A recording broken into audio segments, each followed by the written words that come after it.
Hello and welcome to Bettering. साथ में मिलके शुरू करते हैं जिंदगी की दूसरी इनिंग। आपने ये देखा कि सिल्वर भी अच्छा कर रहा है। गोल्ड अपना कहीं भी हिला नहीं है। आपने क्रिप्टो मार्केट को जरूर हिलते हुए देखा, आपने गोल्ड को देखा। अपने ऑल टाइम हाई के बाद काफी लोग कह रहे थे कि गोल्ड में मेजर करेक्शन आने वाली है। कुछ भी नहीं हुआ गोल्ड में। सिल्वर को भी लोगों ने कहा था कि भाई $50 से ऊपर जो है सिल्वर कभी देखा नहीं। वो ग्रेट वॉल कहते थे उसे। उसने $50 को ब्रेक भी किया और सिल्वर आज की डेट में $64 के आसपास है। गोल्ड और सिल्वर दोनों बहुत अच्छा एक्सीडिंगली परफॉर्म कर रहे हैं।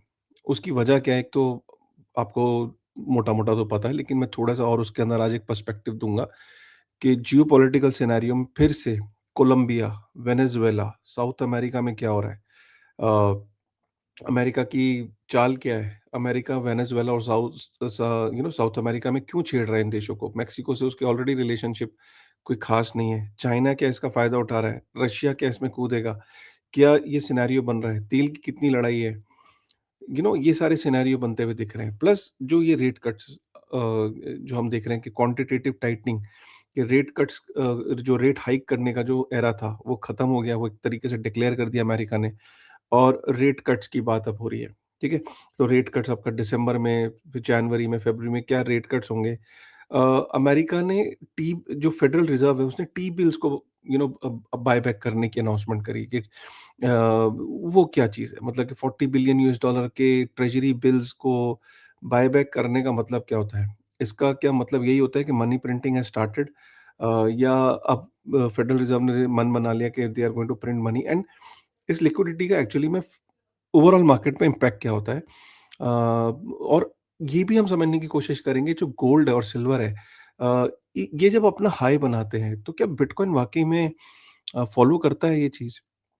इसको भी समझने की कोशिश करेंगे और ये भी समझने की कोशिश करेंगे आज के वीडियो में कि जो बिटकॉइन को हम ये कहते हैं ना कि 4 ईयर साइकिल इज डेड, उसका एक्चुअल में बात क्या है? मतलब उसका उसका उसका मतलब क्या है? ठीक है? ये भी करेंगे और मैं आपको एक समरी भी बता देता हूँ। मैं 9 दिन India blockchain week, Binance blockchain week और बिटकॉइन मीना, इन सारी कॉन्फ्रेंसेस के अंदर था। तो इसकी समरी क्या है? मतलब क्या लेके आया? या वह सिर्फ घूम के आया? ठीक है? तो मतलब कुछ लेके आए कि नहीं आए? कुछ हमारे लिए कुछ ऐसे क्लोज़ ग्रुप में मैंने पहले वीडियो बनाया था, लेकिन मैं फिर से आज उसमें थोड़ा-सा आज आपको एक इनपुट दूँगा। वीडियो थोड़ा-सा लंबा होने वाला है।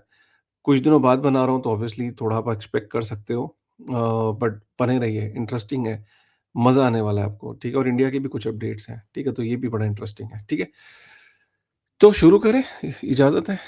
वीडियो में पहली बार आए तो सब्सक्राइब कर लीजिएगा और चैनल कमेंट करके ज़रूर जाइएगा। एंड कैसी मेरी कैप कैसी लग रही है? ये एक मैं फ़ॉर्मूला 1 में गया था वहाँ पे, तो इस कैप के बारे में आपका क्या कहना है? ठीक है? ये फ़ॉर्मूला 1 में गेट डॉट आईओ का नाम आपने सुना होगा। ये जो एक्सचेंज है, उन्होंने पासेस दिए, तो thanks to Gate dot io. तो ये कैप कैसी लग रही है? एक बारी कमेंट करके ज़रूर बताइएगा, ठीक है? चलिए चलते हैं। सबसे पहले ना यहाँ से शुरू करते हैं कि इस वक़्त जो दुनिया के टॉप 10 जो एसेट्स हैं, टॉप 10 एसेट्स में आप ये देखो कि मज़े की चीज़ है। नंबर 1 पे गोल्ड है, ठीक है?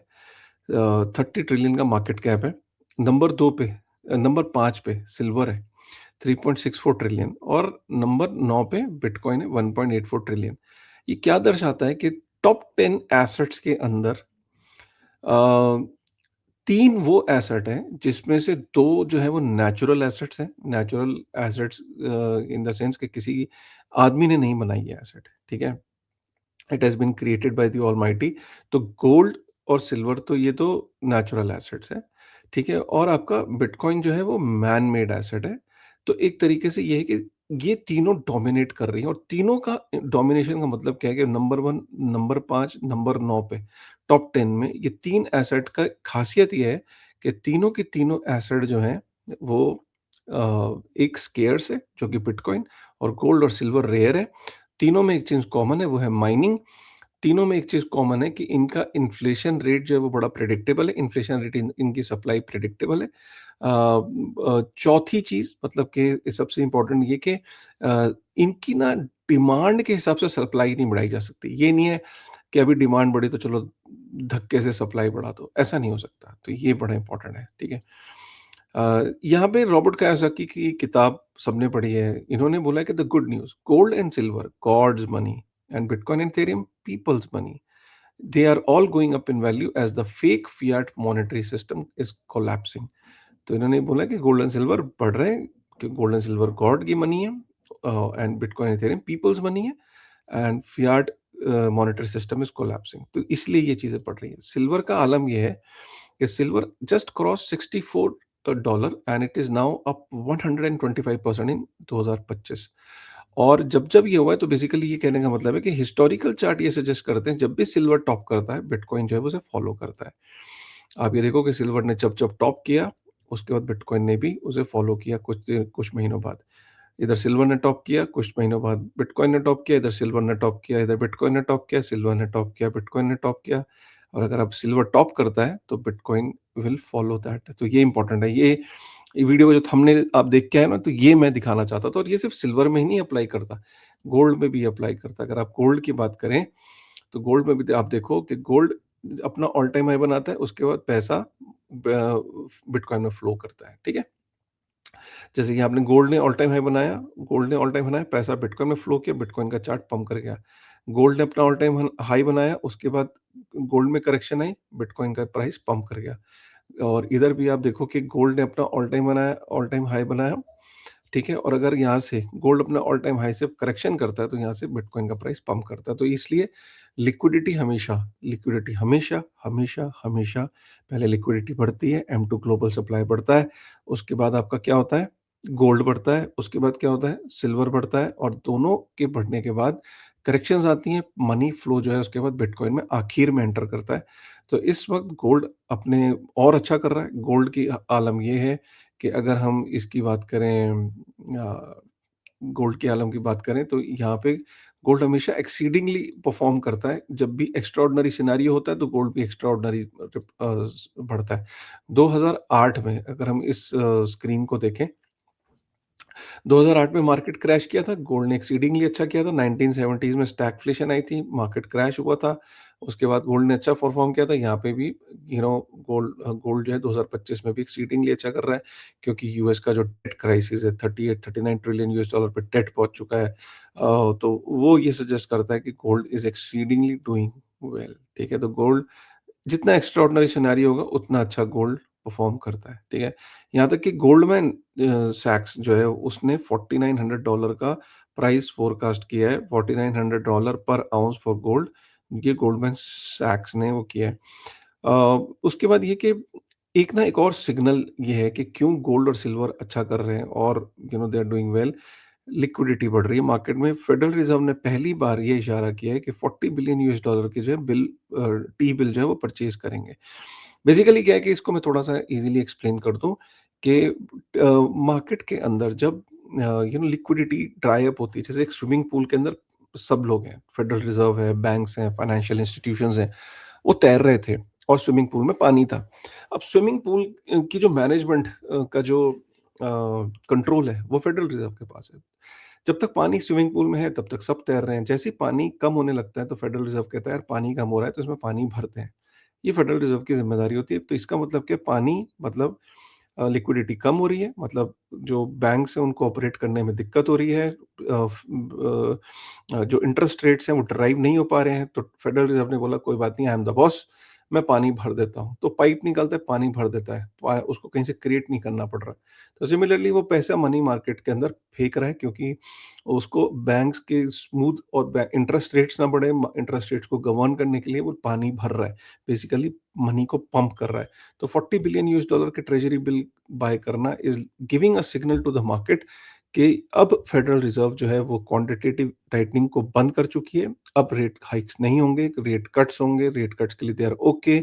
और ये जो परचेजेस होती हैं ये शो कर रही हैं कि वो किसी भी एक्सटेंट तक जा जा रहे हैं मार्केट के अंदर लिक्विडिटी को इम्प्रूव करने के लिए। तो वो खुद ही अपने 40 बिलियन यूएस डॉलर मार्केट में डाल रहे हैं। ये इसका मतलब है। तो यहाँ इसी वजह से गोल्ड और सिल्वर बढ़ रहे हैं। पीटर शिफ जो कि बहुत बड़े गोल्ड के जैसे Michael Saylor is for bitcoin, Peter Schiff is for gold. उनका ये मानना है कि क्यूई इज़ बैक। उनका ये मानना है कि गोल्ड इज़ अप अनदर $50। अभी सिल्वर भी 70 सेंट बढ़ा है। और बिटकॉइन ही नहीं बढ़ रहा है, तो ये बिटकॉइन के अगेंस्ट है। ये कह रहे हैं कि गोल्ड और सिल्वर में एंट्री लो, गोल्ड और silver is the future. Raul Paul ने अभी सोलाना की कॉन्फ्रेंस में ये बोला है कल कि alt coin season is coming in 2026। इनका भी ये मानना है, पूरा वीडियो देख सकते हो, मैं डिस्क्रिप्शन में डाल दूंगा। इनका भी ये मानना है कि liquidity is about to come in a big way starting December and जनवरी, और 2026 में liquidity will be at its peak, और उसकी वजह से बिटकॉइन ही नहीं ऑल्ट कॉइन्स भी पंप करेंगे, ये राउल पॉल का कहना है। और यहाँ पे ये बहुत अच्छा ट्वीट है जिसमें इन्होंने ये बोला है कि आपको ही लग रहा होगा कि मार्केट्स एक्चुअली में बढ़ क्यों नहीं रही है। तो बेसिकली ग्रेट बिटकॉइन अब्जॉर्प्शन हुआ है। वॉल स्ट्रीट के आने की वजह से वो बिटकॉइन में सिर्फ एंटर ही नहीं किए उन्होंने, वॉल स्ट्रीट ने बिटकॉइन को कंज्यूम कर लिया है। बिटकॉइन को एक ऐसा हेज बना दिया है, एक ऐसी एसेट बना दिया है कि वो एक तरीके से यहाँ पे इन्होंने पूरा ये चीज़ लिखी है कि बिटकॉइन को एक एक तरीके का हेज बना दिया है। बेसिकली बिटकॉइन की वॉलेटिलिटी को खत्म कर दिया इंस्टीट्यूशंस ने आके, जैसे कि ब्लैक रॉक ने आके 38 बिलियन यूएस डॉलर के बिटकॉइन जो है बाय कर लिए ब्लैक रॉक का जो ईटीएफ है 11 महीने के अंदर। और इसकी वजह से the offshore giant that ruled since 2000, however they अब ब्लैक रॉक जो 90% of all bitcoin options globally govern करता है। तो कहने का मतलब है कि दो एंटिटी मिला के 90% जो है वो बिटकॉइन के ऑप्शंस को गवर्न करते हैं, उसमें से ब्लैक रॉक है, ठीक है। The number tells a story that no, इसमें ये लिखा है कि पहले जो बिटकॉइन की 90 दिन की वॉलेटिलिटी थी उस वो अब 38 ओवर 4 इयर्स आ गई है, ठीक है। तो 38, तो इसका मतलब क्या है कि बिटकॉइन की जो वॉलेटिलिटी है उसको वो कम हो गई है इंस्टीट्यूशंस के आने की वजह से। यही कारण है कि स्टैंडर्ड चार्टर्ड ने भी अपना टारगेट जो वो रिवाइज करा है, और इंस्टीट्यूशंस के आने की वजह से यहाँ पे कैथी वुड ने भी बोला कि the 4 year cycle is breaking. और इसकी वजह ये है कि हाविंग, पहले हाविंग के बाद वो माना जाता था कि हाविंग के बाद बिटकॉइन अपना ऑल टाइम हाई बनाएगा। अब वो चीज़ें नहीं होनी, क्योंकि इंस्टीट्यूशनल के आने से क्या हुआ कि 70 से 80% का क्रैश नहीं होता, और ना ही अब वो हाई को होता है। जिस तरीके से गोल्ड, आपने देखा होगा कि गोल्ड को इंस्टीट्यूशंस ने एक एक ऐसा एसेट बना दिया कि वो एक मिनिमल एक रिटर्न देता है, वैसे ही ये बिटकॉइन को भी इन्होंने ऑलमोस्ट बना दिया है। और इसी कारण से कि ये इंस्टीट्यूशंस के आने की वजह से जो बिटकॉइन की वॉलेटिलिटी थी, जो उसकी जिसको कुछ लोग क्रिटिसाइज़ भी करते थे और कुछ लोग उसके उससे अट्रैक्ट होके आते थे, उसमें कहीं न कहीं फ़र्क पड़ा। इंस्टीट्यूशंस ने बेसिकली बिटकॉइन को एक हेज की तरह बना दिया कि यही कारण है कि जो आप यहाँ पे देखो, बड़ा इम्पोर्टेंट एक चीज़ दिखाता हूँ मैं आपको। कि काफ़ी सारे जो हेज फंड्स हैं, ठीक है?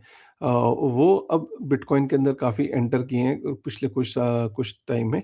तो इस वजह से क्या है कि हेज फंड जनरली बिटकॉइन को अवॉइड करते थे, क्योंकि अब बिटकॉइन के अंदर जो है वो देखो यहाँ पे दिखा है 45% of hedge funds now hold bitcoin. मतलब जितने भी हेज फंड्स हैं अमेरिका में, उसमें 45% जो है वो उनके पास क्रिप्टो है।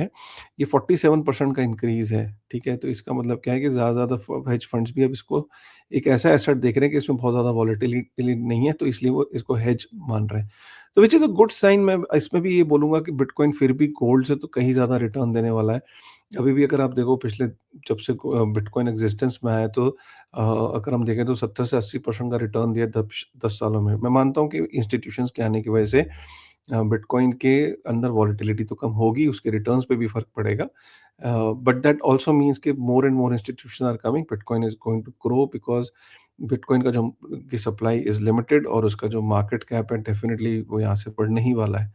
अ, एक चीज़ बड़ी इंटरेस्टिंग है, इंडिया जो है वो टॉप 10 में आता है क्रिप्टो ट्रांज़ैक्शंस में, यूएसडीटी की जो ट्रांज़ैक्शन है स्टेबल कॉइन्स की। तो स्टेबल कॉइन्स की जो जो क्रिप्टो की ट्रांज़ैक्शंस हैं, वो उसमें इंडिया 9th रैंक पे है, ठीक है। अगर हम आगे चलें तो इंडिया का जो इनकम टैक्स डिपार्टमेंट है, they have collected more than 1100 crore from crypto activity in the last 3 years. मतलब मुझे लगता है कि ये तो फिगर बहुत कम है, फिगर ये कहीं ज़्यादा होती है। अगर हम इसे ढंग से रेगुलेट करते तो इसमें इससे कहीं ज़्यादा कमाई होती है। तो 1100 करोड़, मुझे लगता है ये फिगर कम है, इससे कहीं बेटर कमाई हो सकती थी। 44,000 लोगों को टैक्स नोटिस भेजा है। ये उन लोगों को भेजा है जो इंडियन क्रिप्टो एक्सचेंजेस पे ट्रेड कर रहे हैं। टीडीएस कट रहा है, लेकिन अपनी आईटीआर फाइल करते हुए वो शो नहीं करते हैं, तो उन सबको नोटिसेस गए हैं। गवर्नमेंट अपने ऑफिसर्स को ट्रेनिंग दे रही है, जो क्रिप्टो से रिलेटेड जो केसेस हैं उनको समझने के लिए। तो अपने ऑफिसर्स को क्रिप्टो रेडी कर रही है बेसिकली। यहाँ पे आपको पता होगा कि जेट किंग को सेबी ने मना कर दिया था कि तुम फंड रेज़ नहीं कर सकते बिटकॉइन को बाय करने के लिए। हमने एक इंटरव्यू किया जेट किंग के अंदर काफ़ी लोग इन्वेस्टेड थे, फिर जेट किंग का स्टॉक क्रैश कर गया। जेट किंग ने ये बोला कि सेबी के साथ उनका केस चल रहा है, एक स्पेशल कोर्ट है और उस कोर्ट में पूरे चांसेस हैं कि jet king might win the case और ये पूरे कॉन्फिडेंट दिख रहे थे, ये आपको देखना चाहिए।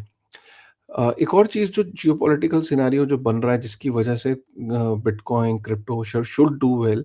एक तो अमेरिका की नीयत साफ हो गई कि अमेरिका ने वेनेजुएला के ऊपर इसलिए अटैक नहीं किया कि वो वहाँ पे ड्रग्स भेज रहा है, वेनेजुएला से ड्रग्स एंटर कर रहे हैं। इसलिए अटैक क्योंकि हम सब जानते हैं कि वेनेजुएला के पास ठीक-ठाक तेल है। 330 बिलियन बैरल के आसपास का तेल है, मतलब दुनिया की 17-18% की सप्लाई वेनेजुएला के पास है, तो ऑब्वियसली अमेरिका को तेल दिख रहा है वेनेजुएला में।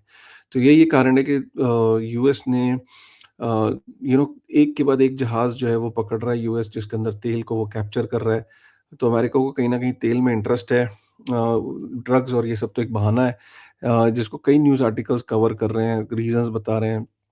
और इस ट्रम्प की गेम को जो हर न्यूज़ आर्टिकल भी कवर कर रहा है, यही कारण है कि रशिया ने ये चीज़ भाँप ली है। तो ये सिनेरियो इस तरीके का बन रहा है कि Russia is in support of Venezuela और नाउ अब वो कोलंबिया भी उतर गया है।